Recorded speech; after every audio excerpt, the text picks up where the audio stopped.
Um, I think some of you are wondering how I've come to the conclusions I've come to, what books I read, and on spirituality and whatever. So I wanted to share some of that with you today.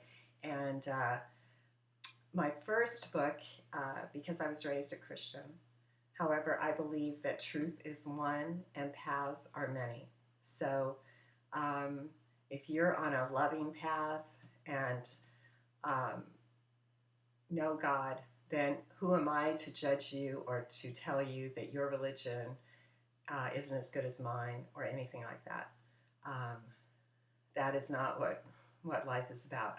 Truth is one, paths are many, and there are many ways of getting to the truth.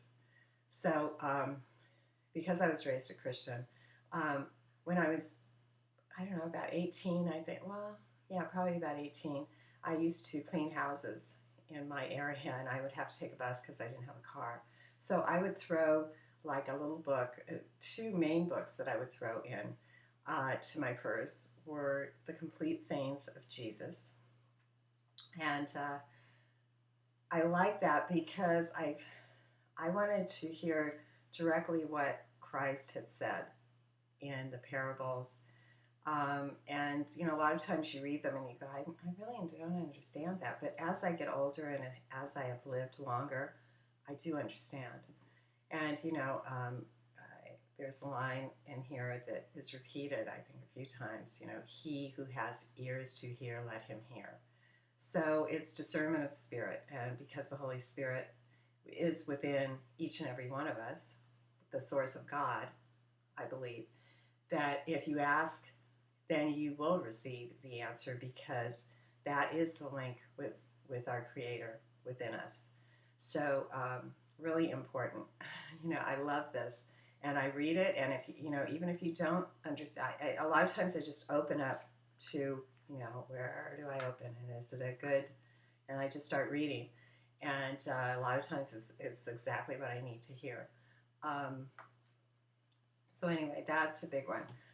As a Man Thinketh, James Allen, also another really good book, and very thoughtful, very thought provoking, and I read this over and over and over again, sometimes not understanding, but in time I have understood.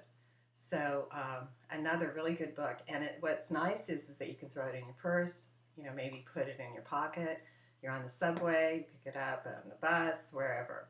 You're not wasting your time, and you're not, there's just communication for communication's sake, and having nothing to say, and and there's so much superficiality of what someone is wearing, or who they're going out with, or all of this stuff that really isn't. I don't believe it's why we are here. And anyway, also I like Eastern philosophy, and I love Deepak Chopra. So I'm going to get his book out here. Power, Freedom, and Grace is I think one of his best books, because it really explains a lot of things. So I would highly recommend this book as well. He is a wonderful teacher of Hindu philosophy, and I believe so I go with kind of a combination of what rings true. I accept if it rings true to me. Um, always being loving, that God is a loving God, that we are His servants, and but we also have free will choice, and we have the gifts.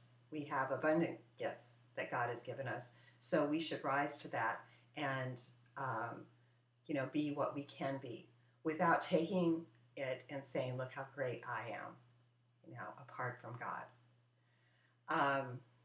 Also, the Upanishads, which are basically what Hindu philosophy, one of the books that it is based on. Really excellent. So, if you can, I would say, go and, find these maybe in a used bookstore or somewhere. And it's really money well spent, to read this. And I would get it not online and not where something can disappear, you know. Get it in a book form. It's right here, and you can always have it. Okay. Also, Gandhi. I think for our time and for remembering nonviolence, um, and he was a very, very spiritual man. Um, Wonderful, wonderful source of how to live, how to confront, um, the misuse of justice, the lack of justice in this world. Um, he is really a good source.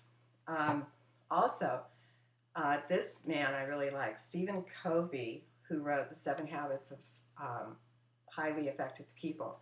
You know, we all have, we don't come in on the same train, okay? So we all have strengths and weaknesses. So the best thing that you can do is try to really be honest with yourself. Don't blame other people for your weaknesses. Don't try to rationalize and say, because of him, I'm this way. Because of her, I'm that way. No, you know what? At a certain point, you got to take responsibility for yourself. And yes, maybe bad things have been done to you. Maybe you weren't around the right surroundings, but there you can find wisdom out there, and you can change yourself. But you need self-discipline, and you need a goal. And I would say that the spiritual goal of connecting with God, that's a really good spiritual goal, here. And a goal, connecting with God and giving back out to society. So I just wanted to share that with you because I know that, if I say get in touch with God within, well, how do you kind of go about doing that? I also say meditation, sitting and not, really just watching your breath. As simple as watching your breath will bring you to a different level consciously, just right there. And all with the point of feeling your creator within. Anyway, I hope that's helped today. Go out, make it a great day. And remember that love is the answer now.